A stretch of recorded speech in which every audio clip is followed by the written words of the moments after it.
So hello everyone, we are going to start the solution of revolution test series के हिसाब से चलें तो ये 12वां टेस्ट है और अगर AITS के हिसाब से चलें तो ये दूसरा टेस्ट है। इस बार हमारा जो टॉपिक था वो था केमिकल बॉन्डिंग, मॉलिक्यूलर स्ट्रक्चर, बहुत ही मेजर वेटेज इसका है इनऑर्गेनिक केमिस्ट्री में, और थर्मोडायनेमिक्स जो कि फिजिकल केमिस्ट्री का एक बहुत ही इंपॉर्टेंट टॉपिक है। इन दो टॉपिक्स को हम लोगों ने यहाँ पर कवर करा है।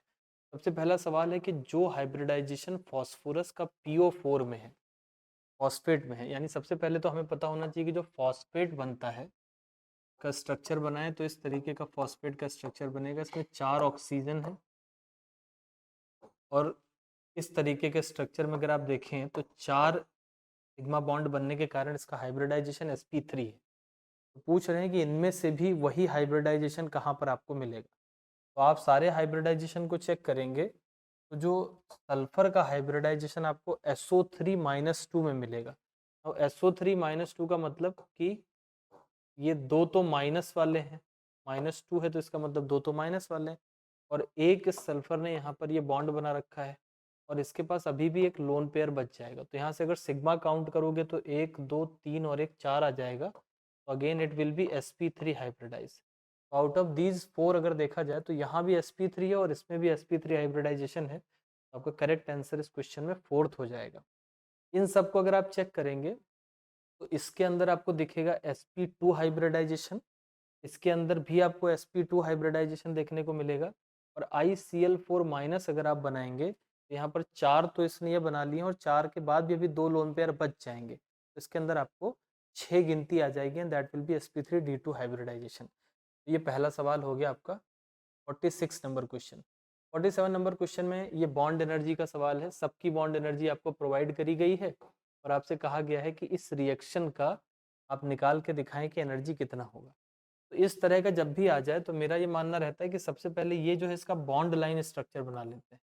तो ये C डबल बॉन्ड C है और इसके बाद ये 4 हाइड्रोजन इससे जुड़े हुए हैं।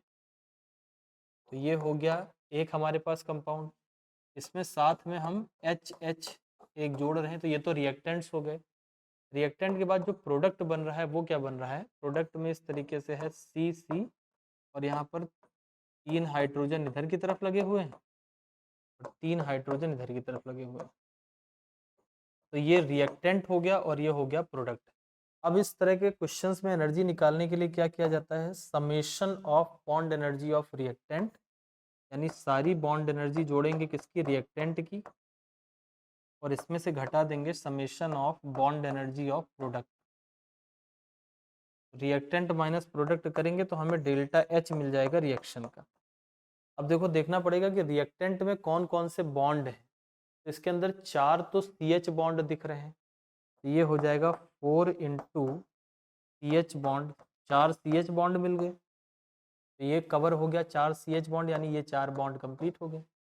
प्लस इसमें एक आपको जोड़ना पड़ेगा C डबल बॉन्ड C का एनर्जी एक, और साथ में एक जोड़ना पड़ेगा HH का एनर्जी। तो ये हो गया टोटल रिएक्टेंट साइड का। रिएक्टेंट में देखो 4 ये हैं, एक डबल बॉन्ड है और एक ये इतना रिएक्टेंट का हो गया।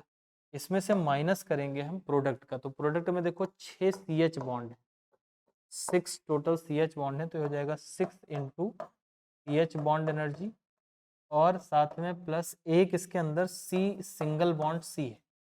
अब ये सारी वैल्यूज हमको यहाँ पर पुट करनी है, जो कि हम यहाँ से देख के पुट करेंगे। सबसे पहले CH बॉन्ड की एनर्जी को ढूंढेंगे कि कहाँ है। अच्छा, एक काम आप और कर सकते हैं कि 4 CH बॉन्ड आपके इधर आ रहे हैं और 6 उधर आ रहे हैं, तो 4 को इधर करने के बाद और फिर 6 उधर जोड़ना ही है, तो आप चाहें तो उधर की तरफ 2 भी लिख सकते हैं, तो ऐसा भी कर सकते हैं। तो CH बॉन्ड की एनर्जी मुझे दी है 414। तो सबसे पहले मैं यहाँ लिखूंगा 4 into 414 plus C double bond C का एनर्जी कितना दिया हुआ है तीसरे नंबर पर, यानी कि 615। तो इसको मैं लिख लूंगा 615 प्लस HH बॉन्ड की सबसे लास्ट में है यानी 435, ये 435 आ जाएगा, माइनस 6 इंटू CH बॉन्ड का एनर्जी कितना था मेरे पास, CH बॉन्ड का एनर्जी था 414, तो 414 हो जाएगा, और प्लस यहाँ पर ये प्लस है लेकिन ये ओवरऑल आगे चल के माइनस हो जाएगा। यहाँ पर एक बड़ा ब्रैकेट भी लगाना पड़ेगा ताकि ये बता रहे कि रिएक्टेंट माइनस प्रोडक्ट कर रहे हैं, वरना प्लस माइनस का गड़बड़ी होने का बहुत चांस रहता है। अब अपने पास एक सी सिंगल बॉन्ड सी का एनर्जी लिखना है जो कि दूसरे नंबर पर है, यानी 347 लिख देंगे। दिस विल बी 347 और ये अगर आप पूरा सॉल्व करेंगे तो you are going to get -125। -125 kilo joule इसका सही जवाब हो जाएगा अगर आपने सब कुछ सही सही करा और कैलकुलेशन। अच्छा, एक बात का ध्यान रखें, दो बड़े ब्रैकेट बना के सॉल्व करें। ये पूरा रिएक्टेंट का ब्रैकेट है और फिर माइनस का चिन्ह लगाओ, फिर एक बड़ा सा ब्रैकेट बनाओ जिसमें सारे प्रोडक्ट्स का लिखा हो। तो सवाल ये जो होता है इसमें calculation is the most important factor that you have to take care while solving the question. Consider the reaction N2 plus 3H2 gives 2NH3। Delta H और डेल्टा U में रिलेशन बताने को कहा गया है। हम जानते हैं डेल्टा H बराबर होता है delta U plus delta NgRT। अब डेल्टा Ng का जो साइन होता है वही डिसाइड करता है कि इन दोनों में से कौन बड़ा या छोटा होगा। तो यहाँ पे डेल्टा Ng निकाल लेते हैं। डेल्टा Ng बराबर कितना आ जाएगा, प्रोडक्ट में मोल है 2 माइनस रिएक्टेंट में गैस के मोल हैं 4, 3 मोल हाइड्रोजन और 1 मोल नाइट्रोजन, तो यहाँ से डेल्टा Ng आ जाएगा -2। और हम जानते हैं कि if delta Ng is less than 0 then delta H will also be less than delta U। यानी हमें वो ऑप्शन टिक करना है जिसमें डेल्टा U बड़ा हो, यानी करेक्ट आंसर हो जाएगा third option. Identify the correct statement. पहला है exothermic processes are always spontaneous, ये गलत बात लिखी है। एक्सोथर्मिक होने के साथ साथ और भी कंडीशन चाहिए तब स्पॉन्टेनियस होगा, क्योंकि स्पॉन्टेनिटी के लिए हम डेल्टा G से डिसाइड करते हैं, जिसमें डेल्टा H और डेल्टा S दोनों फैक्टर आते हैं। Lowering of energy in the reaction process is the only criteria, ये भी गलत बात है। स्पॉन्टेनिटी भी क्राइटेरिया होता है और लोअरिंग ऑफ एनर्जी भी क्राइटेरिया होता है। और a spontaneous process in an isolated system। now this isolated system का मतलब इस सिस्टम में आपको और कोई सराउंडिंग नहीं है, आइसोलेटेड सिस्टम है। Change in entropy is positive, ये एकदम सही स्टेटमेंट लिखा है और ये लॉ ऑफ थर्मोडायनेमिक्स में भी है कि आइसोलेटेड सिस्टम है, अगर वो स्पॉन्टेनियस प्रोसेस होगा तो चेंज इन एंट्रोपी क्या होगा, पॉजिटिव होगा। डेल्टा एस टोटल पॉजिटिव होता है, लेकिन यहाँ सराउंडिंग है नहीं, आइसोलेटेड है, हम कह सकते हैं कि सिस्टम की भी पॉजिटिव होगी तो ये स्पॉन्टेनियस हो जाएगा। Endothermic process are never spontaneous, ये बात भी गलत लिखी है। एंडोथर्मिक और एक्सोथर्मिक दोनों स्पॉन्टेनियस हो सकते हैं डिपेंडिंग अपॉन डेल्टा एस का साइन क्या है और डेल्टा एस का मैग्नीट्यूड क्या है, क्योंकि हम स्पॉन्टेनिटी जो डिसाइड करते हैं वो सिर्फ डेल्टा एच से नहीं डिसाइड करते हैं और सिर्फ डेल्टा एस से नहीं डिसाइड करते हैं, हम इन दोनों के कॉम्बिनेशन से डिसाइड करते हैं और एक टेबल बनाते हैं कि कब कब किस किस परिस्थिति में कौन कौन एक्सो और एंडोथर्मिक होगा। Which of the following is true statement? All the carbon in this is sp2 hybridized। तो ये तो sp2 है, ये भी sp2 है, लेकिन इसको देखो ये ट्रिपल बॉन्ड बना रहा है, तो दिस इज sp hybridized, तो ये स्टेटमेंट गलत हो गया। In this compound there are 6 s नहीं sigma bonds. In diamond carbon is in sp2 hybridisation, ये भी गलत है, डायमंड में sp3 हाइब्रिडाइजेशन में रहता है। इन C3O2, इसको कार्बन सब ऑक्साइड बोलते हैं, all the carbon are in sp। तो C3O2 में क्या होता है, 3 कार्बन आपको सेंट्रल बनाने हैं, ये 3 कार्बन बन गए और 2 ऑक्सीजन साइड में लगा देने रहते हैं, ये C3O2 का स्ट्रक्चर। और इसमें आप देख सकते हैं कि कोई भी कार्बन देखोगे तो सारे ही sp हाइब्रिडाइज्ड कार्बन होंगे। ये जो चौथा स्टेटमेंट लिखा है ये एकदम सही स्टेटमेंट है, that in C3O2 all the carbons are in sp hybridisation, this will be the correct statement. AR देखना है इसमें, R3P, ये एनसीईआरटी की लाइन है, R3P double bond O exist, सही बात है। P डबल बॉन्ड O जब आप बनाते हो तो यहाँ पर देखो और 3 R इसमें लगा रहे हो, तो इसमें फॉस्फोरस ने कुल 5 बॉन्ड बनाए हैं। फॉस्फोरस अपनी कोवेलेंसी को 5 कर सकता है क्योंकि वो थर्ड पीरियड का एलिमेंट है और इनके पास वैकेंट 3D है, लेकिन ये काम नाइट्रोजन नहीं कर सकता है क्योंकि इसके पास 2D होती है, 2D नहीं होती है। तो second period element can never have a covalency of 5, तो स्टेटमेंट सही लिखा है। रीजन में लिखा है phosphorus is more electronegative than nitrogen, ये गलत लिखा है। आपको पता है इलेक्ट्रोनेगेटिविटी नीचे जाने पे कम होती है, तो नाइट्रोजन की ज्यादा होगी in comparison to phosphorus. assertion is correct but reason is not correct, सही जवाब हो जाएगा। A piston filled with 0.04 mole of an ideal gas expand reversibly from 50 ml to 375 ml at a constant temperature। अच्छा, क्या constant दिया है इसको हमेशा अंडरलाइन करना चाहिए क्योंकि उससे प्रोसेस डिसाइड होती है। अब मुझे पता है टेम्परेचर कांस्टेंट है, तो इसका मतलब डेल्टा यू इसका क्या हो गया, 0। और डेल्टा यू 0 हो गया, तो अगर हम फर्स्ट लॉ ऑफ थर्मोडायनेमिक्स लगाते हैं तो फर्स्ट लॉ ऑफ थर्मोडायनेमिक्स होता है डेल्टा यू बराबर क्यू प्लस डब्ल्यू। तो ये 0 हो गया तो ये हो जाएगा Q will be equal to minus W. अब आगे पढ़ते हैं। As it absorb 208 joule heat. आपको पता है हीट एब्जॉर्ब जब होती है तो उसको पॉजिटिव लिखा जाता है। क्यू मुझे मिल गया 208 प्लस में the value of Q and W पूछ रहे हैं। मुझे पता है डब्ल्यू इसका नेगेटिव होगा तो डब्ल्यू विल बी माइनस 208, क्योंकि कांस्टेंट टेम्परेचर है तो क्यू और माइनस डब्ल्यू साइन में ऐसे इस तरीके से रहेंगे, तो मेरा सही जवाब हो जाएगा फर्स्ट आंसर। इसमें कोई कैलकुलेशन ना करने लगना कि वॉल्यूम चेंज और मोल और पीवी बराबर एनआरटी दुनियादारी सब लगा दिया, don't do all that. Constant temperature है तो आप इसको डायरेक्टली अप्लाई कर सकते हैं। N2 and O2 are converted into monocations. तो N2 से बन रहा है N2 प्लस और O2 से बन रहा है O2 प्लस। अब N2 और O2 इन दोनों के ना बॉन्ड ऑर्डर्स आपको याद भी रखने चाहिए। जैसे O2 का बॉन्ड ऑर्डर 2 है और O2 प्लस बनता है तो इसमें 2.5 हो जाता है, थोड़ा सा ऐड हो जाता है। इसका बॉन्ड ऑर्डर 3 है और इसका बॉन्ड ऑर्डर 2.5 है। अब देखते हैं कि इसमें क्या क्या स्टेटमेंट दिए गए हैं। पहला, इन N2 plus NN bond weakens. सबसे पहली बात तो हमें तलाश करनी है रॉन्ग स्टेटमेंट की, गलत की तलाश करनी है। तो ये कह रहे हैं कि NN बॉन्ड कमजोर हो जाता है। तो यहाँ पर देखो बॉन्ड ऑर्डर कम हो रहा है। जब बॉन्ड ऑर्डर कम होता है तो बॉन्ड एनर्जी भी कम हो जाती है, क्योंकि bond order is directly proportional to bond energy. तो यहाँ बॉन्ड ऑर्डर कम हुआ तो बॉन्ड एनर्जी भी कम हुई, तो NN बॉन्ड कमजोर हो जाएगा। ये सही लिखा हुआ है। इन O2 plus the OO bond order increases, वो भी सही बात लिखी है कि OO बॉन्ड ऑर्डर इंक्रीज कर रहा है। इन O2 plus paramagnetism decreases. Paramagnetism क्या होता है? नंबर ऑफ अनपेयर्ड इलेक्ट्रॉन जो है वो यहाँ पर नंबर ऑफ अनपेयर्ड इलेक्ट्रॉन 2 है। एक का लॉस कर दोगे तो एक ही अनपेयर्ड इलेक्ट्रॉन बचेगा। तो यहाँ पर देखो पैरामैग्नेटिज्म कम हो रहा है। दिस इज ट्रू, यहाँ पर पैरामैग्नेटिज्म नीचे जा रहा है, तो ये भी सही बात हो गई। N2 plus becomes diamagnetic.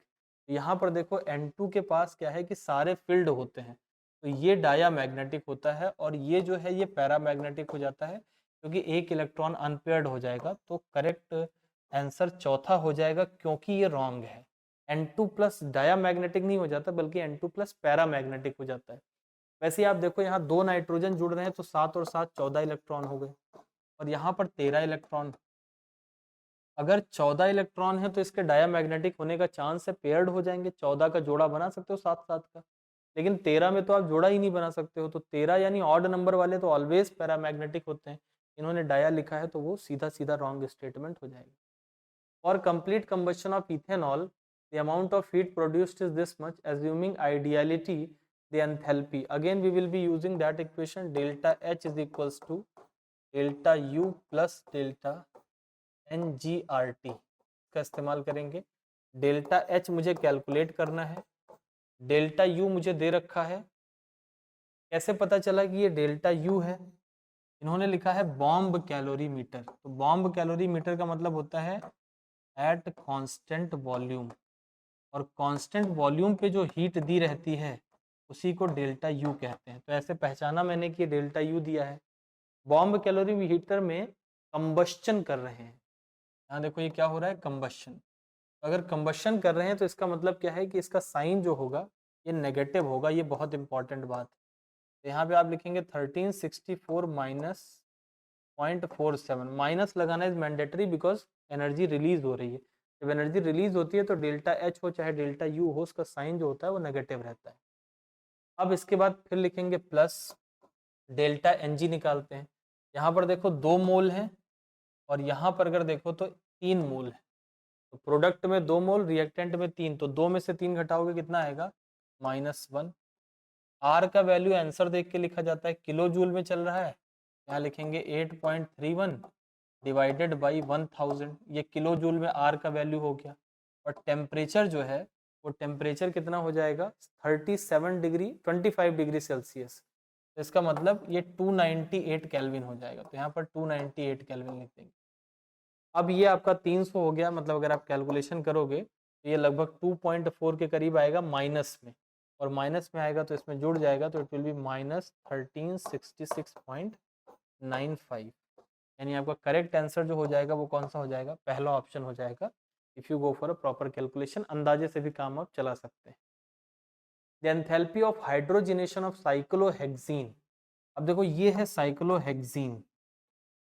Cyclohexene जो होता है साइक्लिक होता है और उसमें एक डबल बॉन्ड होता है। इसका हाइड्रोजिनेशन करा यानी हाइड्रोजन जोड़ा तो ये बन जाएगा साइक्लोहेक्सेन। तो कह रहे हैं कि इस प्रक्रिया की जो एनर्जी है वो है -119.5। फिर रेजोनेंस एनर्जी दे रखी है बेंजीन की 150। पूछ रहे हैं इसका एंथैल्पी ऑफ हाइड्रोजिनेशन, ये हमसे बेंजीन का हाइड्रोजिनेशन कराना चाहते हैं। तो देखो बेंजीन का हाइड्रोजिनेशन जब आप करेंगे तो इसमें 3 मॉलिक्यूल लेने पड़ेंगे और इससे बनेगा साइक्लोहेक्सेन। तो देख के तो ऐसा लगता है कि एक डबल बॉन्ड का अगर 119 था तो 3 डबल बॉन्ड का 3 से गुणा कर दें। तो मतलब कि अगर मैं इसका निकालना चाहूँ एंथैल्पी इस रिएक्शन का डेल्टा एच, तो मेरे मन में ऐसा आ सकता है कि 3 इंटू -119 कर दूँ मैं, 119.5। और जो कि सही अप्रोच भी है कि आप 3 से गुणा कर दें इसको तो आपको इसकी एनर्जी आ जानी चाहिए। लेकिन बेंजीन के पास एक खास बात हो जाती है जो वहाँ पर नहीं थी, वो है रेजोनेंस। तो आपको वो रेजोनेंस एनर्जी इसमें से माइनस करनी पड़ेगी। तो माइनस करोगे -150, ये इतना एनर्जी और माइनस करना पड़ेगा। तो ये जो है वो कैलकुलेट करने के बाद अपना कितना आ जाएगा, -208.1 किलो जूल पर मोल। इसको कैलकुलेट करके ये आ जाएगा। तो सही जवाब जो होगा वो कौन सा हो जाएगा, first will be the right answer. अगले सवाल पे चलते हैं। क्वेश्चन नंबर 57 में कहा गया है, 56 में the type of hybrid orbital used by iodine in hypoiodous acid. तो हाइपोआयोडस एसिड होता है HOI और इसके अंदर जो स्ट्रक्चर है वो इस तरीके का है, इससे ये जुड़ा है और यहाँ पर 3 लोन पेयर अवेलेबल है। आपको पता है हाइब्रिडाइजेशन में आप ना सिर्फ सिग्मा बॉन्ड को गिनते हैं बल्कि लोन पेयर को भी गिनते हैं। तो 3 लोन पेयर और एक ये हो जाएगा 4, यानी कि हाइब्रिडाइजेशन आ जाएगा sp3। Which one of the following pair of species having the same bond order. तो सेम बॉन्ड ऑर्डर का अगर सवाल आ जाए तो वहाँ पर नंबर ऑफ इलेक्ट्रॉन काउंट कर लेना चाहिए। वो अगर सेम होगा तो बॉन्ड ऑर्डर भी क्या हो जाएगा, सेम हो जाएगा। तो इसमें आप सीधे देख सकते हैं कार्बन 6, नाइट्रोजन कितना होता है 7, 6 और 7 13 हो जाएगा और एक और ग्रहण कर लिया, ये टोटल जोड़ोगे तो कितना आ जाएगा 14। यहाँ पर ये 7 है, ये 8 है और 8 और 7 15 और एक माइनस करोगे तो भी कितना आ जाएगा 14। तो दोनों 14 इलेक्ट्रॉन स्पीसीज हैं, दोनों का बॉन्ड ऑर्डर सेम हो जाएगा and that will be equal to 3, क्योंकि 14 इलेक्ट्रॉन वाले का बॉन्ड ऑर्डर 3 होता है। यहाँ पर एक AR दिया है for the combustion of methane. तो सबसे पहले तो कंबशन ऑफ मीथेन लिखना पड़ेगा। मीथेन का कंबशन है CH4 plus oxygen gives CO2। जितने कार्बन यहाँ उतने ही यहाँ पर होने चाहिए। हाइड्रोजन यहाँ 4 हैं तो यहाँ हमको 2H2O लिखना पड़ेगा। पहले कार्बन बैलेंस करते हैं, फिर हाइड्रोजन, फिर अंत में ऑक्सीजन। तो 2 यहाँ है, 2 यहाँ है, तो ये 2O2 हो जाएगा। अब कंबशन ऑफ मीथेन में यदि ये कहा गया है कि delta E is greater than delta H, तो पहले देख लेते हैं इसका डेल्टा NG कितना आता है। डेल्टा NG, तो डेल्टा NG इसका कितना आ जाएगा, CO2 यहाँ पर गैस है तो इसका एक ही मॉलिक्यूल है और यहाँ पर ये ऑक्सीजन और मीथेन दोनों ही गैस हैं, तो 2 और 1 3 मॉलिक्यूल हो जाएगा। तो इससे अगर आप एक में से 3 घटाओगे तो ये टोटल आ जाएगा 1 - 3 इज इक्वल्स टू -2। अब अगर ये -2 आ गया तो इसका मतलब ये हुआ कि delta NG is less than 0, so delta H will be less than delta E, क्योंकि यहाँ पर E सिंबल यूज किया गया है तो E कर सकते हैं। तो सवाल में जो पहला असर्शन लिखा है कि डेल्टा E बड़ा होगा वो तो सही बात लिखी है। क्यों? क्योंकि डेल्टा NG नेगेटिव आ रहा है, ये तो सही हो गया। इसका रीज़न उन्होंने दिया है बिकॉज डेल्टा H और डेल्टा E के बीच में रिलेशनशिप ये वाला होता है और इसी से बात प्रूफ करी गई है। तो दोनों बातें सही हैं और यही इसका एक्सप्लेनेशन भी है कि आप इस रिलेशनशिप से इस बात को निकाल सकते हैं। थोड़ा सा इस बात का ध्यान रखना, हालांकि इस क्वेश्चन में वो नहीं कहा गया है। तो ये जो है वाटर, ये 100 डिग्री के ऊपर होगा तो आप इसे भी गैस में काउंट करोगे और अगर ये 100 डिग्री से नीचे है तो आप इसको गैस में काउंट नहीं करोगे। और अगर कुछ ना मेंशन करा करे तो लिक्विड ही मान के चले, आप उसको गैस मान के ना चले। और a reaction to be spontaneous at all temperature, तो रिलेशन क्या होता है, delta G is equals to delta H minus T delta S. Spontaneity के लिए डेल्टा जी नेगेटिव होना चाहिए। अब अगर सोचो कि डेल्टा एच नेगेटिव हो, अगर ये चीज नेगेटिव हो और डेल्टा एस जो है वो पॉजिटिव, ये चीज पॉजिटिव है तो ये प्लस माइनस गुणा होकर नेगेटिव हो जाएगा। ये भी नेगेटिव है तो नेगेटिव नेगेटिव जुड़ के कभी पॉजिटिव तो आ नहीं सकता है, पॉजिटिव ही नेगेटिव ही आएगा। तो delta G should be negative, delta H negative and delta S positive. ये ऐसी परिस्थिति है जिसमें टेम्परेचर चाहे जो भी हो ये हमेशा ही क्या रहेगा, स्पॉन्टेनियस रहेगा। विच of the following condition is not correct. तो सबसे पहले इसे अंडरलाइन कर लें कि हम ढूंढने जा रहे हैं नॉट करेक्ट को। सबसे पहला the contributing structure must have the same number of unpaired. तो रेजोनेटिंग स्ट्रक्चर बनाने की शर्त है कि अनपेयर्ड इलेक्ट्रॉन सेम होने चाहिए, आप अनपेयरिंग नहीं करा सकते हो। Contribution structure should have similar energies, ये बात भी सही लिखी है, एनर्जी सिमिलर होनी चाहिए। The contributing structure should be so written that unlike charges, unlike मतलब एक प्लस और एक minus, reside on atoms that are far apart. ये गलत लिखा हुआ है।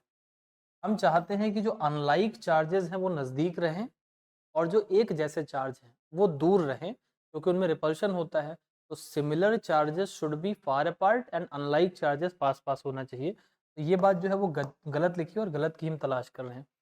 Positive charge should be present on electropositive और नेगेटिव ऑन हाई ईएन, तो ज़्यादा स्टेबल सिस्टम बनेगा। Assertion reason fluorine molecule has bond order 1।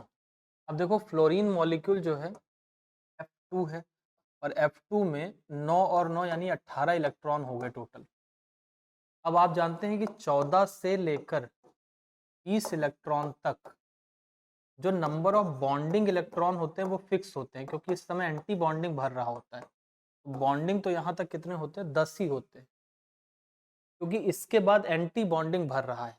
14 के बाद 14 तक तो बॉन्डिंग भरा पी वाला, फिर एंटी बॉन्डिंग भरा, तो अब बॉन्डिंग फिक्स रहेगा 10। तो इसके अंदर देखो कितने बॉन्डिंग हो गए, 10। F2 के अंदर अगर देखें तो बॉन्डिंग जो हो गए वो हो गए 10 और एंटी बॉन्डिंग जो हो गए वो हो गए 8। बॉन्ड ऑर्डर निकालोगे तो bonding minus anti bonding by 2, यानी कि इसका बॉन्ड ऑर्डर जो आएगा वो कितना आ जाएगा, 1 आ जाएगा, जो कि पहला स्टेटमेंट लिखा है।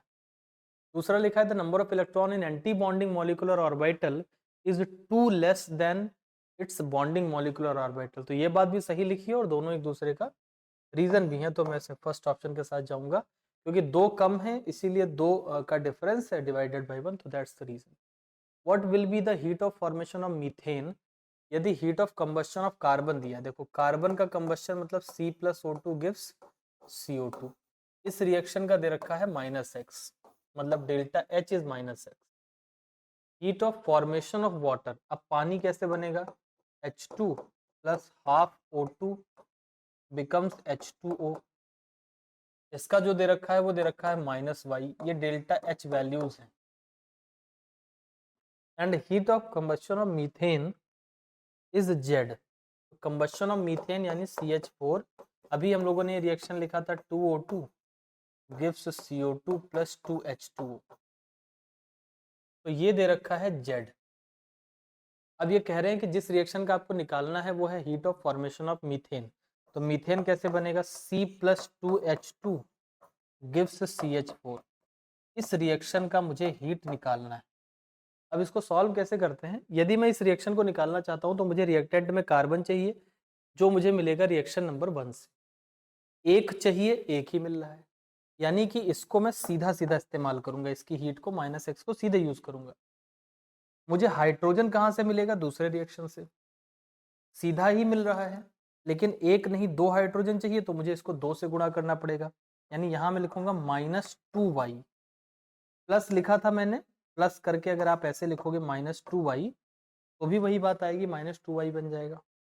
अब मुझे प्रोडक्ट में CH4 चाहिए, यहाँ देखो CH4 कहाँ है, रिएक्टेंट में, ये मुझे प्रोडक्ट में चाहिए, यानी इसको मुझे रिवर्स करना पड़ेगा, यानी कि Z को मैं जोड़ूंगा उल्टा करके, यानी -Z। ऑप्शन में देखें -x -2y -z, तो -x -2y and -z will be the correct answer. एक चीज इसमें गड़बड़ है, heat of combustion of methane दिया है तो जेड लिखा है, इसको भी माइनस, इसका डेल्टा एच लिखोगे तो ये भी माइनस आएगा, तो ये जब रिवर्स करोगे तो ये प्लस यहाँ पर आ जाएगा, it should B minus Z at this side, है ना, तो ये माइनस वाला ही करेक्ट हो जाना चाहिए, क्योंकि इसको अगर हम देखें हीट ऑफ कंबस्शन बोल दिया गया, तो कंबस्शन का मतलब ही होता है कि वो एक्सोथर्मिक होगा, और एक्सोथर्मिक का साइन नेगेटिव लेते हैं, तो इस वाले रिएक्शन का जो डेल्टा एच होगा तीसरे वाले का, वो माइनस जेड हो जाएगा, और इस रिएक्शन को हमें उलटना है, तो उलट के रखेंगे तो प्लस बन जाएगा, तो करेक्ट आंसर फोर्थ हो जाएगा, this should not be the correct answer, fourth हो जाएगा। ये यहाँ पे लिखा हुआ जेड है, but it is heat of combustion, अगर जेड ऐसे भी लिखा है तब भी आपको नेगेटिव ही लेना है, क्योंकि हीट ऑफ कंबस्शन पॉजिटिव होता ही नहीं है, वो हमेशा क्या रहेगा, नेगेटिव ही रहेगा। The correct order of increasing covalent character, तो कोवेलेंट कैरेक्टर आपको पता है फजान्स रूल, फजान्स रूल क्या कहता है, छोटा कैटायन बड़ा एनायन ज्यादा चार्ज, यानी कि कोवेलेंट कैरेक्टर जो होगा it is directly proportional to charge. तो अगर इनमें मैं तीनों में कंपेयर करूं तो BeCl2 सबसे आगे होना चाहिए, क्योंकि इसमें चार्ज सबसे ज्यादा है, +2 का चार्ज, तो मेरे दो ऑप्शन तो चले गए। अब LiCl और NaCl में देखें तो छोटा कैटायन कौन सा हो जाएगा, LiCl, तो उसके अंदर कोवेलेंट कैरेक्टर ज्यादा होगा, तो मेरा सही ऑप्शन कौन सा हो जाएगा, थर्ड। BeCl2 सबसे आगे क्यों है, क्योंकि चार्ज ज्यादा है, इन दोनों में चार्ज सेम है, तो मैंने छोटे कैटायन को चूज करा, लिथियम इज स्मॉलर कैटायन, तो जितना साइज कम होगा कैटायन का उतना ही कोवेलेंट कैरेक्टर क्या होगा, ज्यादा होगा, ये फजान्स रूल है। PCl3 से PCl5 बन रहा है, तो PCl3 का मतलब 3 क्लोरीन लगे हुए हैं और एक यहाँ पे लोन पेयर है, और PCl5 का मतलब 5 क्लोरीन लगे हुए हैं, तो ये इस तरीके से मैंने 5 लगा दिए, 5 है तो मतलब हाइब्रिडाइजेशन sp3d हो जाएगा, और यहाँ 3 और एक ये 4 यानी कि हाइब्रिडाइजेशन sp3 होगा, तो it is changing from sp3 to sp3d, यानी करेक्ट आंसर थर्ड हो जाएगा। 1 mole of an ideal gas expand isothermally at 37 degree Celsius from 15 litre to 25, maximum work obtained. अब देखो ये जो वर्ड है ना मैक्सिमम वर्क, ये अपने आप में ही बताता है कि आपको वो लंबा वाला फॉर्मूला इस्तेमाल करना है, तो वर्क डन का फॉर्मूला क्या होता है, it is equals to -2.303 nRT log V2 upon V1, तो यहाँ से W बराबर लिखेंगे -2.303, N यानी नंबर ऑफ मोल्स 1 दे रखे हैं, R हमें जूल में इस्तेमाल करना है तो 8.31, टेम्परेचर इन्होंने 37 डिग्री सेल्सियस बोला है तो 310 हो गया, और फिर आगे हम यहाँ लिखेंगे इसको आगे मैं यहाँ ऐसे लिख देता हूँ, इनटू लॉग V2 25 लीटर है और V1 कितना है 15, 25 डिवाइडेड बाई 15, तो अब ये हमारे पास पूरी वैल्यूज आ गई। यहाँ पर ये 5 से इसको काट सकते हैं, 5 log 5/3 को आप सेपरेटली सॉल्व कर सकते हैं, log 5 minus log 3, it will be log 5/3 is equals to log 5 minus log 3। log 5 का वैल्यू होता है 0.70, माइनस इसका होता है 0.48, 48 2 50 20 70, यानी 0.22 आ जाएगा ये। अगर यहाँ पर आप देखें तो 0.22 इसका वैल्यू आ गया, तो अब आप ऐसे लिख सकते हैं 2.303 इंटू 8.31 इंटू 310 इंटू 0.22, और अगर आप इसको मल्टीप्लाई करेंगे तो your answer will come out to be 1316.26, ये माइनस में आएगा, लेकिन माइनस में कोई ऑप्शन दिख नहीं रहा है, तो फिर कैसे टिक करें इसको, तो यहाँ पर देखो ना ये ऑब्टेन्ड वर्ड लिखा है, वर्क ऑब्टेन्ड, तो ये अपने आप में ही बताता है कि work done by the system है, और बाय द सिस्टम क्या होता है, नेगेटिव। तो अब आपको नेगेटिव लगाने की जरूरत नहीं है, तो आप डायरेक्टली टिक कर सकते हैं फर्स्ट ऑप्शन को, तो करेक्ट आंसर हो जाएगा फर्स्ट। अगले सवाल पर चलते हैं, question number 66, an ideal gas expand in volume from this volume to this at 300 kelvin against a constant pressure of this, the work is, तो वर्क यहाँ पर कांस्टेंट प्रेशर है तो फॉर्मूला हो जाएगा -P डेल्टा V, माइनस लिखेंगे pressure कितना है 10⁵ इंटू डेल्टा वी यानी चेंज इन वॉल्यूम। तो चेंज इन वॉल्यूम कितना हो रहा है, पहले का वॉल्यूम कितना है, एक्सपेंड कर रहे हैं, तो बाद का वॉल्यूम ज़्यादा होगा और पहले का कम होगा। यहाँ पर आप लिखेंगे 10 की पावर -2 माइनस 10 की पावर -3 हो जाएगा। ये हो गया पी डेल्टा वी का वैल्यू। अब इसे अगर सॉल्व करें तो it will come out to be, negative आगे लगा ही हुआ है, तो it will be 900 in negative और जूल में आएगा, तो -900 जूल करेक्ट आंसर हो जाएगा। अगर कोई इसे हल करना नहीं जान पा रहा है तो इसको हल करने का आपके पास दूसरा तरीका है। जैसे कहीं ये लिखा हुआ है 10 raise to the power -2 minus 10 raise to the power -3, तो घटाया और जोड़ा तभी जा सकता है जब दोनों की पावर सेम हो। तो हम इसको क्या लिख सकते हैं, हम चाहें तो इसको लिख सकते हैं 10 into 10 raise to the power -3, ये लिखा जा सकता है, -10 रेज़ टू द पावर -3 हो जाएगा। अब इसमें से क्या करें, 10 की पावर -3 को कॉमन ले लें, ये कॉमन जब ले लेंगे तो अंदर बचेगा 10 - 1 और वो कितना आएगा, 9 आएगा। ये बन गया 9 इंटू 10 की पावर -3। इस वैल्यू को आप यहाँ पे अगर लिख दें 9 इंटू 10 की पावर -3 और मल्टीप्लाई करें 10 की पावर 5 से, तो ये 3 में से 5 कट जाएगा, ये आ जाएगा -900 जूल। अगर आप इसे नहीं सॉल्व कर पाते हैं तो आप इसको इस तरीके से कर सकते हैं। ये याद रखें कि जोड़ और घटाव में पावर्स जो है वो सेम ही होनी चाहिए, तभी पॉसिबल होगा।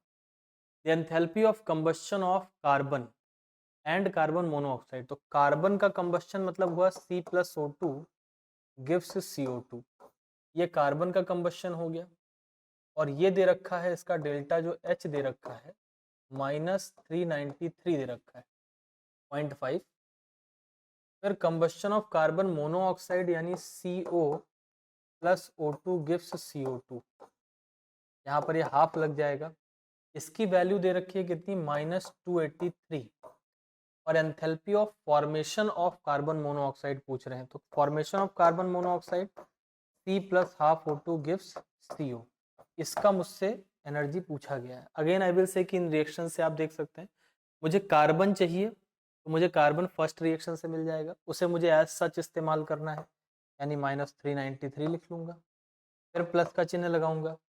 इस रिएक्शन से मुझे दूसरे वाले से O2 का नहीं सोचना है, क्योंकि O2 दोनों रिएक्शन में, तो वो कंपोनेंट आपके डिजायर्ड रिएक्शन का जो दोनों रिएक्शन या तीनों रिएक्शन में हो उसके बारे में सोचने की जरूरत नहीं।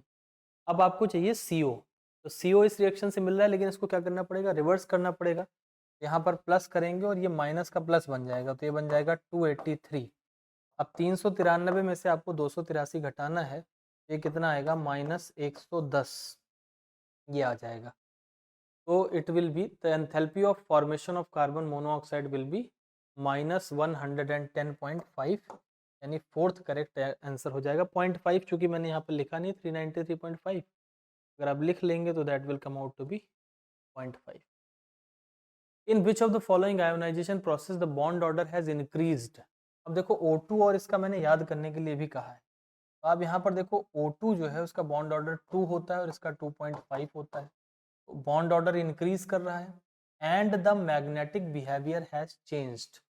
तो देखो O2 भी पैरामैग्नेटिक है, O2 प्लस भी पैरामैग्नेटिक है, तो यहाँ पर बॉन्ड ऑर्डर तो बढ़ रहा है लेकिन मैग्नेटिक बिहेवियर में कोई चेंज नहीं आया। N2 से N2 प्लस बनना, इसका बॉन्ड ऑर्डर 3 है, इसका 2.5, यहाँ तो बॉन्ड ऑर्डर ही कम हो रहा है, अब तो सोचने की ही जरूरत नहीं है। तो ये दोनों नहीं, हमें तो चाहिए कि बॉन्ड ऑर्डर बढ़ना चाहिए, सबसे पहली शर्त।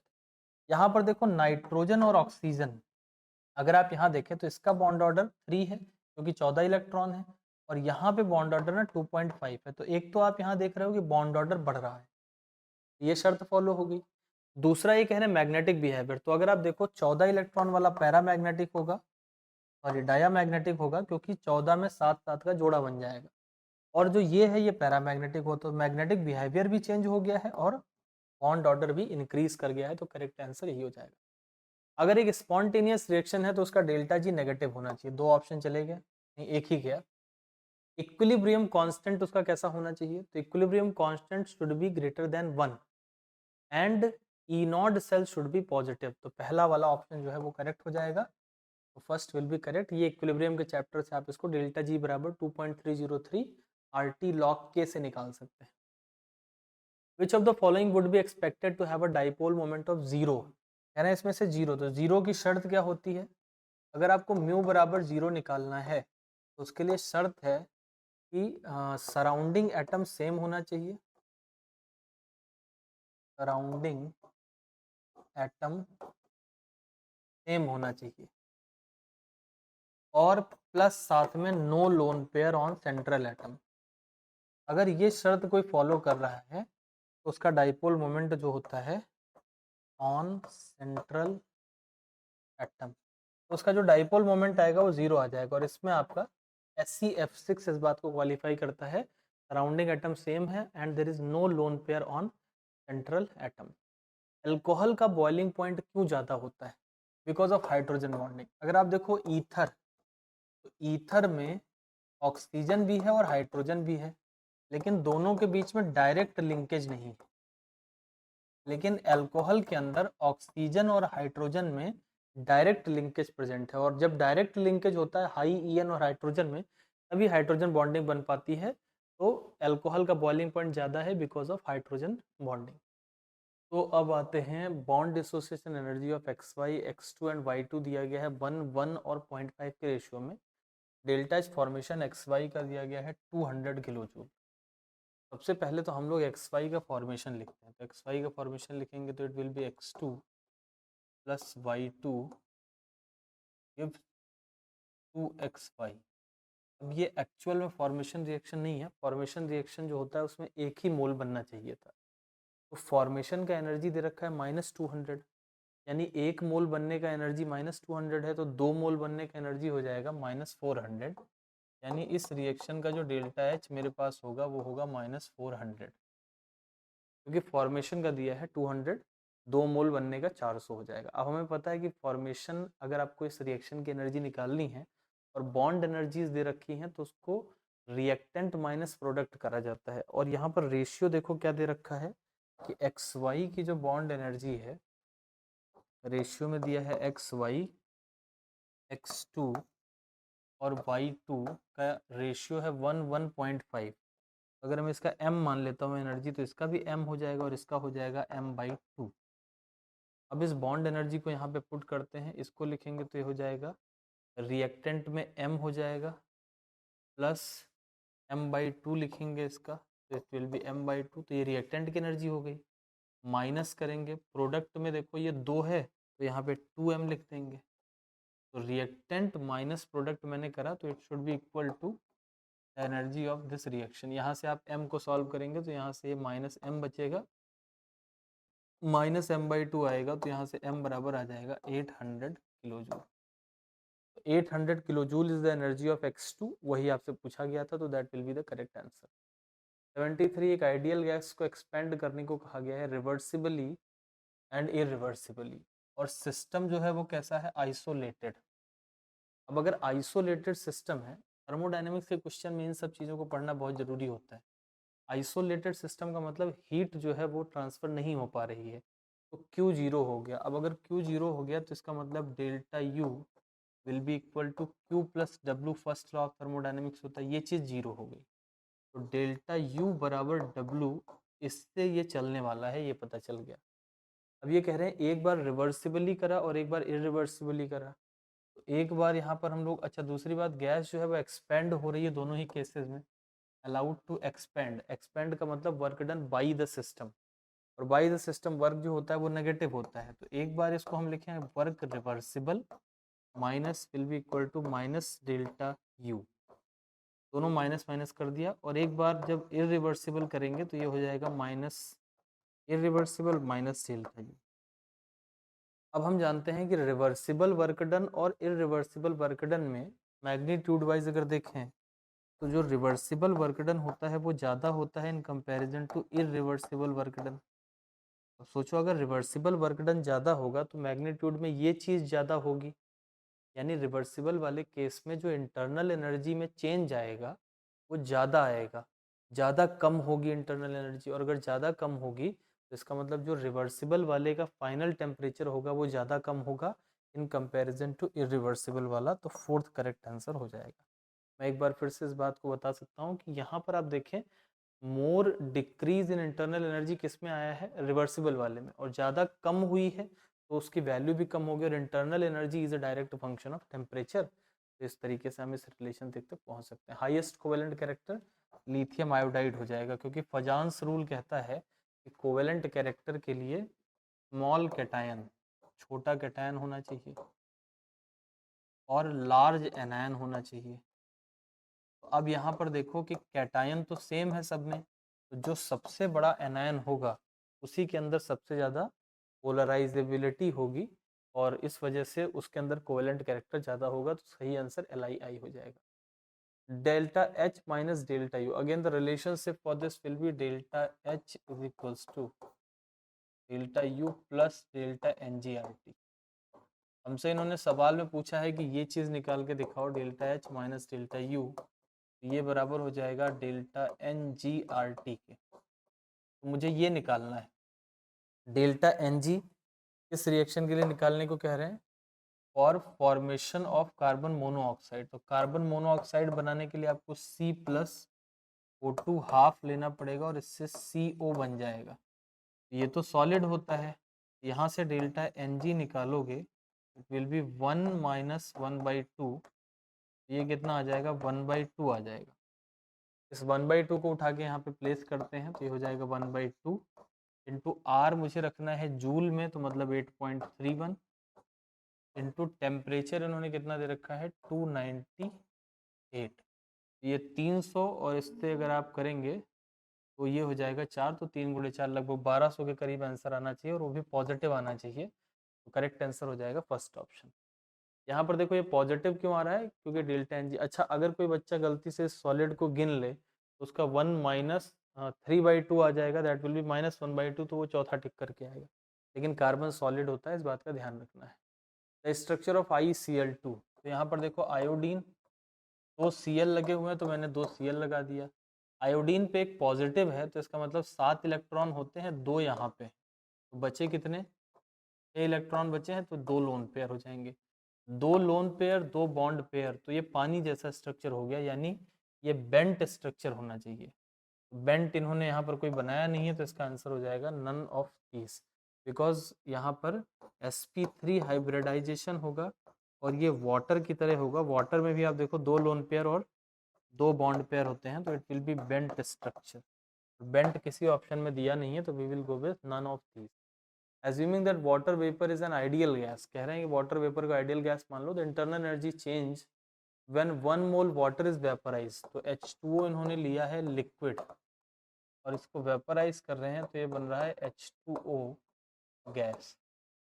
1 मोल वाटर को इन्होंने आइडियल गैस मान लिया, वाटर को 100 डिग्री सेल्सियस पे इन्होंने delta U when 1 mole water is vaporised at 1 bar pressure 100 degree Celsius, molar enthalpy दे रखा है 41 किलो जूल, यानी डेल्टा H मुझे इस रिएक्शन का प्रोवाइड किया गया है 41,000, जूल में कर लेते हैं। तो 41,000 इन्होंने मुझे दे रखा है क्या, डेल्टा H, और ये मुझसे डेल्टा U पूछ रहे हैं। तो again I will solve, delta H is equals to delta U plus delta NgRT। तो डेल्टा U मुझे निकालना है, तो डेल्टा U बराबर क्या हो जाएगा, डेल्टा H यानी 41,000 माइनस डेल्टा Ng कितना हो जाएगा 1 इंटू आर का वैल्यू हो जाएगा 8.31 इंटू टेम्परेचर इन्होंने दिया है 373,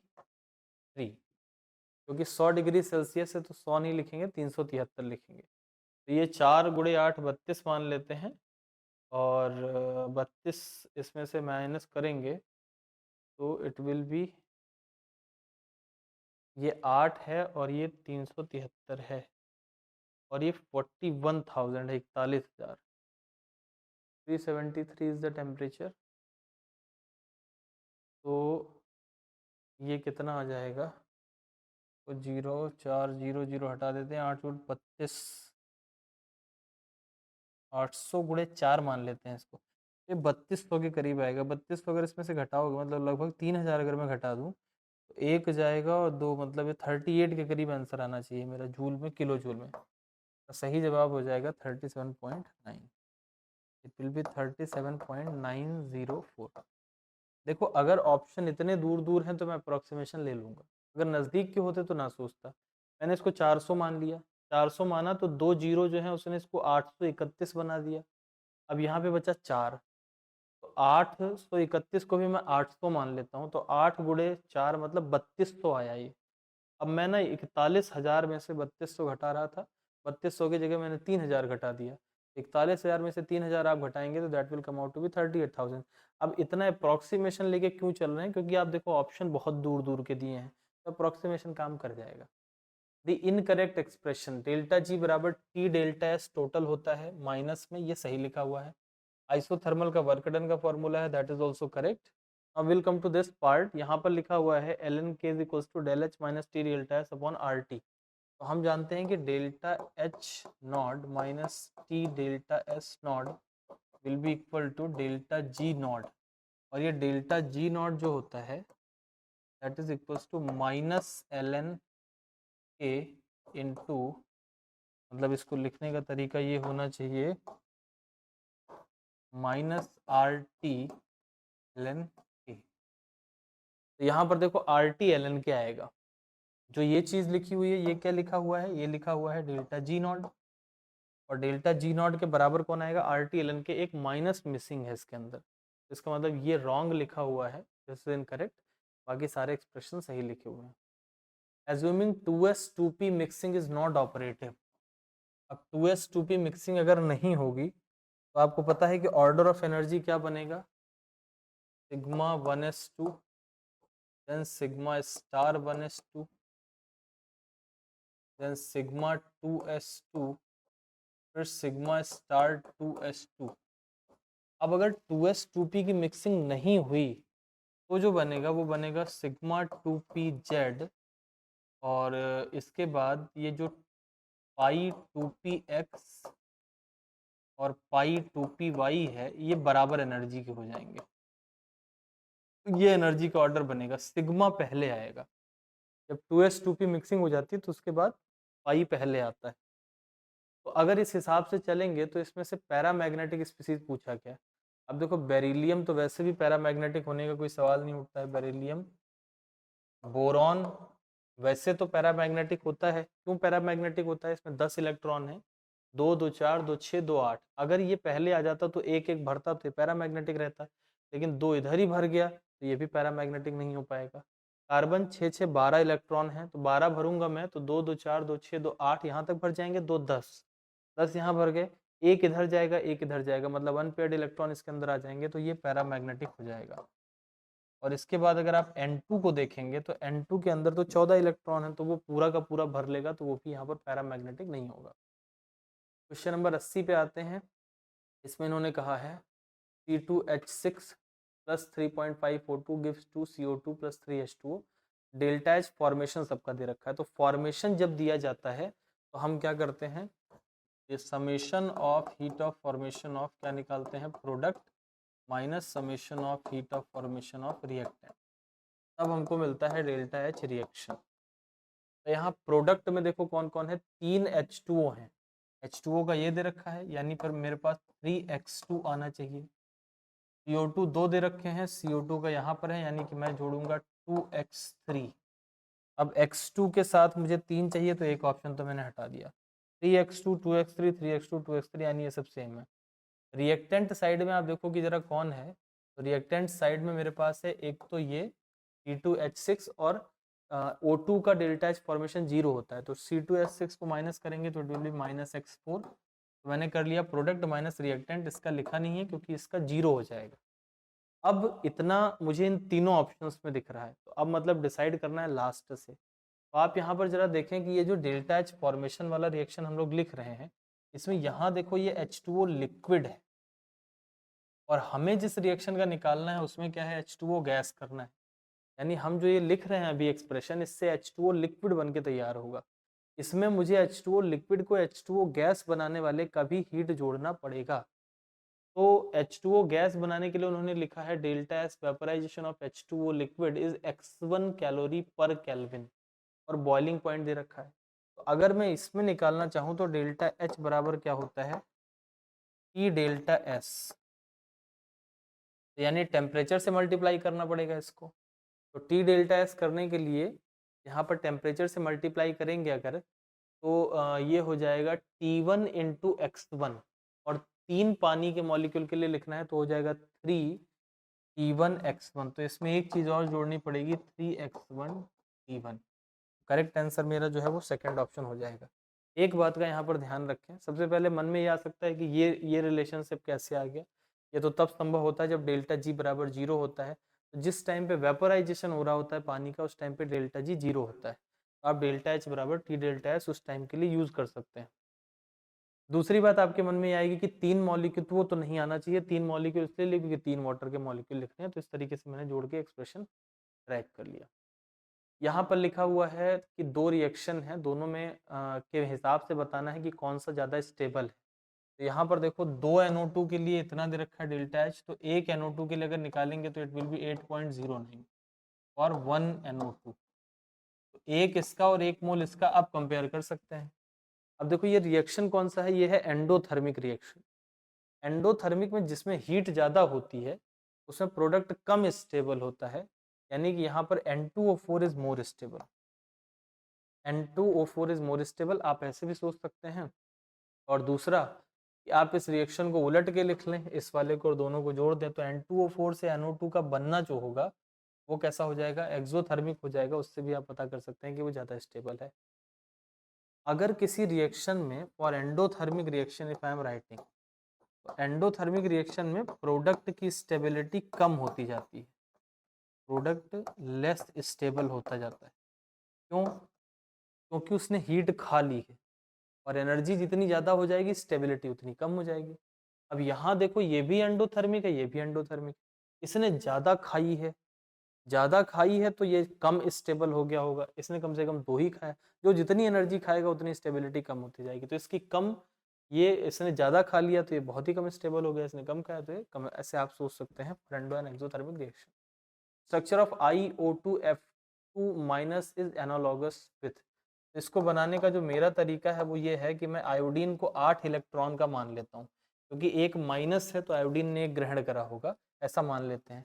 अब आई के बाद मेरे पास 2 ऑक्सीजन है तो मैं डबल बॉन्ड से जोड़ दूंगा, 2 फ्लोरीन है तो मैं सिंगल बॉन्ड से जोड़ दूंगा, 2 2 4 और 2 6, अभी भी एक लोन पेयर बचा रह गया। अब अगर मैं इसको कंपेयर करूं कि ये किससे मैच करेगा, तो इसमें देखो 2 बॉन्ड पेयर हैं, 4 बॉन्ड पेयर हैं और एक lone pair. This is the structure. तो सबसे पहले तो ये XeO2F2 से तो मैच ही कर जाएगा, क्योंकि यहाँ पर आयोडीन की I माइनस की जगह पर जीनॉन ले सकते हैं क्योंकि 8 इलेक्ट्रॉन वाला है। दूसरा ये मैच कर जाएगा SF4 से भी इसका स्ट्रक्चर। क्यों? क्योंकि SF4 में भी देखो इस तरीके से 4 बॉन्ड पेयर होते हैं और एक क्या होता है, लोन पेयर। तो 4 बॉन्ड पेयर एक लोन पेयर, यानी हाइब्रिडाइजेशन यहाँ पर भी क्या हो जाएगा, sp3d, और ये C100 वाला शेप बनेगा। यहाँ भी हाइब्रिडाइजेशन sp3d हो जाएगा, तो इन दोनों से मैच कर जाएगा। तो हमारा जो करेक्ट आंसर है वो कौन सा हो जाएगा, फोर्थ, यानी 1 and 2 both. This shape of XeO2, ये तो वही पुराना सवाल, C100 शेप हो जाएगा XeO2F2 का। अभी पूछा गया था तो XeO2F2 sp3d hybridized and C100 shape. In conversion of limestone to lime CaCO3, the value of delta H दिया है और delta S दिया है respectively, assuming that do not change with temperature. Conversion of spontaneous पूछा है, तो spontaneous के लिए क्या होना चाहिए, delta G should be negative। पहले हम निकाल लेते हैं कि इक्विलिब्रियम पे कब होगा, तो डेल्टा G बराबर delta H upon delta H minus T delta S लिखेंगे। अब यहाँ डेल्टा जी को 0 लिखते हैं इक्विलिब्रियम के लिए, तो डेल्टा एच बराबर कितना हो जाएगा, टी डेल्टा एस। यहाँ से टेम्परेचर निकालेंगे तो आएगा delta H upon delta S. ये वैल्यू जरा यहाँ पुट करते हैं तो डेल्टा एच कितना है, 179 किलो जूल, 179 इंटू 10 की पावर 3 किलो जूल है, अपॉन डेल्टा एस है 160। तो इन दोनों वैल्यूज़ को देखो लगभग 1000, यानी अगर आप इसको सॉल्व करेंगे तो ये तकरीबन मतलब एग्जैक्टली अगर आप इसे सॉल्व करेंगे तो ये 1118 के करीब आएगा, यानी इससे टेम्परेचर ज़्यादा होना चाहिए। तो मैं पहले ऑप्शन के साथ जाऊंगा, इट विल बी 18 अप्रॉक्सीमेटली। तो मोर देन इस टेम्परेचर पे रिएक्शन क्या हो जाएगा, स्पॉन्टेनियस हो जाएगा। एक कॉमन सेंस भी आप इस सवाल में लगा सकते हैं कि अगर आप इसे 1000 मान लेंगे, मान लेते हैं कि अगर आपने इससे अप्रॉक्सीमेट करके इन दोनों को कैंसिल कर दिया और 1000 ही मान लिया, और 1000 पे अगर वो इक्विलिब्रियम पे जा रहा है तो 1000 से ऊपर वाले सब पे होना चाहिए था, तो सिर्फ इस ऑप्शन को काट पाएंगे। इस पे भी स्पॉन्टेनियस होगा, इस पे भी होगा, इस पे भी, और 3 आंसर सही हो नहीं सकते हैं, तो हाईएस्ट वाले को मैं टिक करना पसंद करूंगा, because if this is correct then this should also be correct. तो आपको इसमें सोचना ही नहीं है, because if this is correct then this will also be correct. यहाँ 4 ऑप्शन देख के ही आप सीधे आंसर बता सकते हैं कि जो हाईएस्ट है वही होगा। Assuming that Hund's rule is violated, ये कह रहे हैं हुंड का नियम ना फॉलो करो, तो bond order and magnetic nature of diamagnetic diatomic B2, B2 का मतलब हुआ कि कितने इलेक्ट्रॉन हुए, 10 इलेक्ट्रॉन। 10 इलेक्ट्रॉन को भरेंगे कैसे, sigma 1s2, sigma star 1s2, sigma 2s2 में 2 भर दिया, सिग्मा स्टार 2s2। अब यहाँ तक तो हमने भर दिया, 8 इलेक्ट्रॉन भर गए। 8 के बाद जो अगला भरते हैं वो हम लोग भरते हैं पाई 2p x और पाई 2p y में। अब इन दोनों की एनर्जी बराबर है, तो अगर हुंड के रूल का पालन करते तो इसमें एक एक इलेक्ट्रॉन भरते, लेकिन उन्होंने कहा हुंड का नियम ना फॉलो करो, तो मैं तो दोनों इसी में भर दूंगा। फिर अगर हुंड का रूल वायलेट करेंगे तो ये दोनों इधर ही आ जाएंगे। अब अगर दोनों इधर आ गए तो ये मॉलिक्यूल हो जाएगा डायामैग्नेटिक। और बॉन्ड ऑर्डर निकालने के लिए आप क्या करते हैं, यहाँ देखो 2 बॉन्डिंग और ये तो यानी 6 बॉन्डिंग और 4 एंटी बॉन्डिंग बाई 2। ये बॉन्ड ऑर्डर तो इसका 1 आ जाएगा, और ये मॉलिक्यूल कैसा हो जाएगा, डायामैग्नेटिक। एक्चुअली ये मॉलिक्यूल पैरामैग्नेटिक होता है, क्योंकि हुंड्स रूल को फॉलो करके एक एक भरते हैं, बट यहाँ पे फॉलो नहीं किया जाएगा। और the hypothetical reaction A2 plus B2 gives 2AB, delta G delta S आपको दे रखा है R20 and -20 respectively, delta RCP is this then delta H at 400 kelvin. देखो डेल्टा G दिया है कितना 20 और डेल्टा S, तो डेल्टा G बराबर क्या होता है, delta H minus T delta S। तो यहाँ से हम क्या करते हैं, डेल्टा H निकाल लेते हैं, तो it will be delta G plus T delta S will be equal to delta H। तो डेल्टा H, और ये सारा काम 200 केल्विन के लिए निकाल रहे हैं, 200 केल्विन के लिए निकालेंगे तो डेल्टा G कितना दिया है 20 किलो जूल, यानी ये 20,000 है, और प्लस टेम्परेचर है 200, और डेल्टा S जो है वो कितना आया है, डेल्टा S इज 20 -20 है, तो यहाँ माइनस हो जाएगा एंड इट विल बी 20। ये मेरे पास आ जाएगा 2 गुणे 2 4, और ये 1000, 20,000 में से 4000 घट जाएगा तो ये आएगा 16 किलो जूल। अब ये देखो ये आया है डेल्टा H 200 केल्विन पे, लेकिन मुझे डेल्टा H निकालना है 400 केल्विन पे। तो इसके लिए जो फॉर्मूला होता है वो होता है delta H at 400 kelvin will be equal to delta H at 200 kelvin plus CP delta T। यहाँ से 400 केल्विन वाला मुझे निकालना है, और ये जो 200 केल्विन का आया है 16 आया है, प्लस CP का वैल्यू 20 दे रखा है, और चेंज इन टेम्परेचर कितना है, और ये 16 किलो जूल है। चेंज इन टेम्परेचर 200 और 400 के बीच में 200 केल्विन का होता है, तो ये 200 हो जाएगा। 200 को फिर गुणा करोगे तो ये 4000 फिर से जुड़ गया, तो it will be 20 kilo joule again. तो पहले भी 20 किलो जूल था, अभी भी कितना हो जाएगा, it will be 20 kilo joule once again. Now one more important thing, this formula exactly is not in your syllabus, but फिर भी ये टेस्ट में एक दे दिया गया कि मान लीजिए कभी कुछ चीज़ें आउट ऑफ सिलेबस भी आ जाती हैं, तो वहाँ के लिए आप कवर कर सकते हैं, अदरवाइज यह आपके सिलेबस में इंक्लूडेड नहीं है। Which of the following represent the Lewis structure of molecule. तो नाइट्रोजन में 3 बॉन्ड होते हैं और एक एक लोन पेयर हो जाएगा, लुईस का स्ट्रक्चर इसी प्रकार से लिखा जाएगा, बाकी सारे स्ट्रक्चर गड़बड़ हैं N2 मॉलिक्यूल के लिए। यहाँ पर आपको मैच द कॉलम करना है, तो कर सकते हैं, किसी से भी शुरू कर सकते हैं। Heat capacity Q delta T के बराबर होती है, टेम्परेचर एक इंटेंसिव प्रॉपर्टी है, work done P delta V के बराबर होता है, और एंथैल्पी निकाली जाती है कांस्टेंट प्रेशर पर। तो किसी में भी मैच कर लें आप, ए के साथ मुझे थर्ड को मैच करना है तो पहले ही ऑप्शन से मैच हो जाएगा, तो इस will be third option. 89 number question में कहा गया है कि BF3 का बॉन्ड एनर्जी ज़्यादा होता है और CF4 का कम होता है। कारण आपको पता है BF3 मॉलिक्यूल के अंदर बोरॉन के पास एक वैकेंट ऑर्बिटल है, और इस वैकेंट ऑर्बिटल में ये लोन पेयर से बैक बॉन्डिंग कर लेता है। तो there is a significant p-pi interaction between boron and fluorine in BF3, whereas there is no possibility of such interaction between carbon and fluorine in CF4। तो ये back bonding की वजह से ये बॉन्ड पार्शियली डबल हो जाता है, और पार्शियली डबल बॉन्ड की एनर्जी रिलेटिवली ज़्यादा होती है। Correct order of increasing bond angle, तो यहाँ पर Cl2O का जो बॉन्ड एंगल है that will be equal to 111। H2O का बॉन्ड एंगल भी आपको याद होना चाहिए, that is 104 approximately I am writing, and OF2 का जो बॉन्ड एंगल है दैट इज 10 तो इस हिसाब से सबसे पीछे हो जाएगा Cl2 और H2 एंड देन OF2, तो करेक्ट आंसर सेकंड हो जाएगा।